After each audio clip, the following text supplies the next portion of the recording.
Well, good afternoon. My name is Ethan Henley, and for my presentation, I'll be investigating trends, causes, and patterns of Idaho wildfires. A brief background about myself is I earned a degree in geography from the University of Idaho a couple years ago, and one of the subjects that I was really kind of became fascinated by was wildfires. I worked with for my undergrad capstone presentation with a well-known professor from U of I who specializes in like using remote sensing to study fire, spatial patterns, behavior, etc. And so I just figured for this presentation, I might just continue down that path. And here we go. Introduction.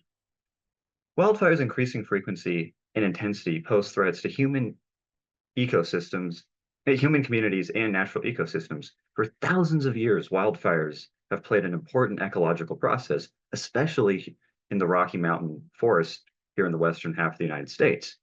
They've also posed challenges to human life and infrastructure. And really importantly, at the start of the 20th century, there was one of the most well-known and largest wildfires in American history in the northern panhandle of Idaho, known as the Big Berm, uh, was essentially the catalyst that changed fundamentally how we view fire and its role across the landscape. And this actually led to the Forest Service adopting a policy known as the 10 a.m. policy, which sought to um, eradicate all fires by 10 a.m. of the next morning. And this eventually led to Smokey the Bear in the 1940s, who we all know and seen when we're out camping and exploring out in the woods.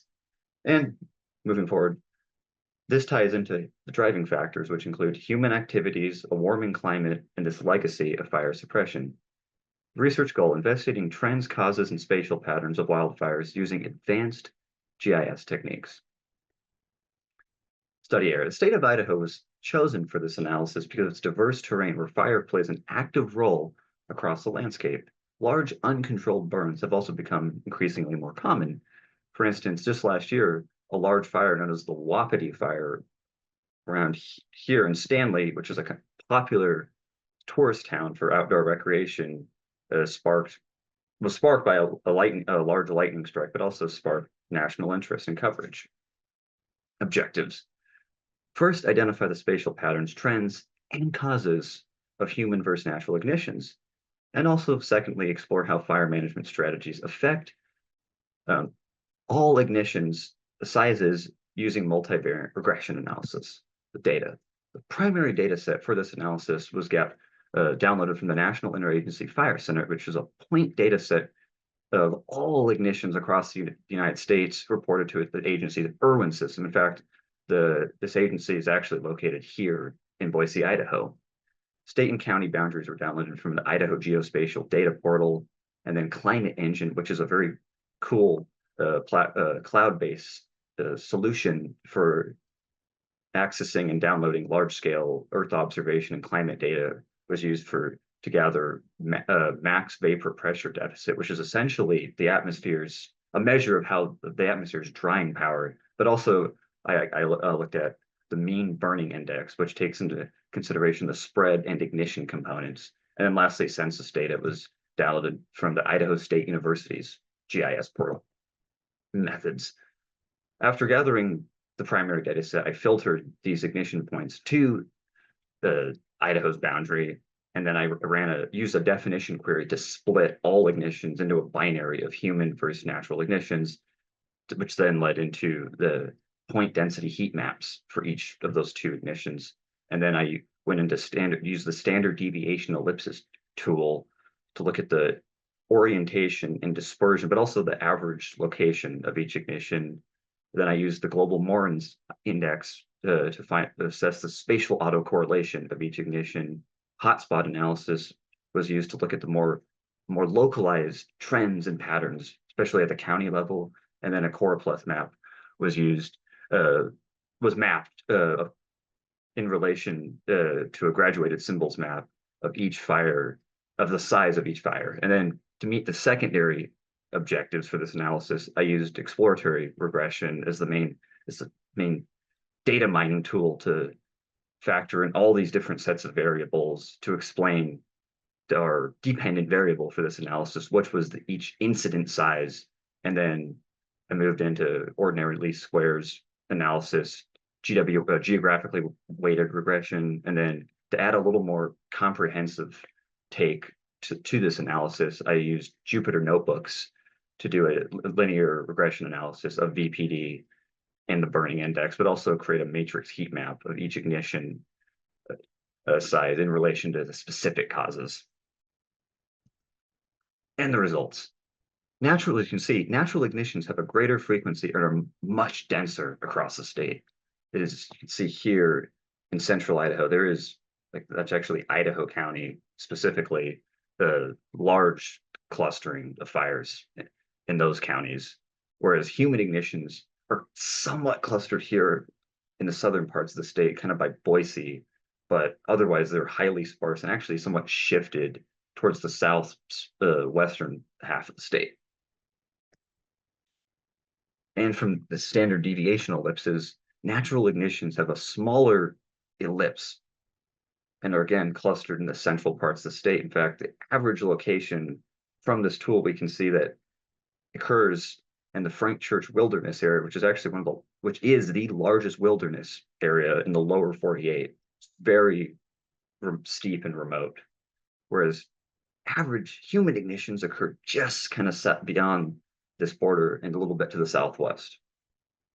And again, also have a much wider orientation, which is very significant, which leads right in to the Morin's report, which found that each incident size of human ignitions exhibit a random spatial pattern, whereas incident sizes of natural ignitions exhibit a very strong cluster pattern. And hotspot analysis, you see that central counties are persistent hotspots, again, for natural ignitions, but also emerging hotspots in the wildland urban interface areas, which are essentially where urban and remote areas meet. And these are often located on or just beyond county boundaries. But we can also see there's persistent and consecutive cold spots of natural ignitions in eastern counties. And this map, or maps, largely validate the previous spatial patterns you've seen. Larger and more frequent ignitions occur in less populated counties, whereas fewer and smaller ignitions occur in more densely populated counties, such as Ada County, which is in fact Idaho's largest or most populated county by a wide margin. And moving into the second half of these results, from the exploratory regression, we can see that the best or highest performing model included the variables of discovery acres, initial response acres, and at the estimated final cost. And worth noting, the initial response acres is essentially really a measure of how much information do fire managers know at the point of when they can see that there's an ignition. And this takes into things like fuel, terrain, topography, etc. And it essentially leads into what are they going to do, their attack strategies for each fire.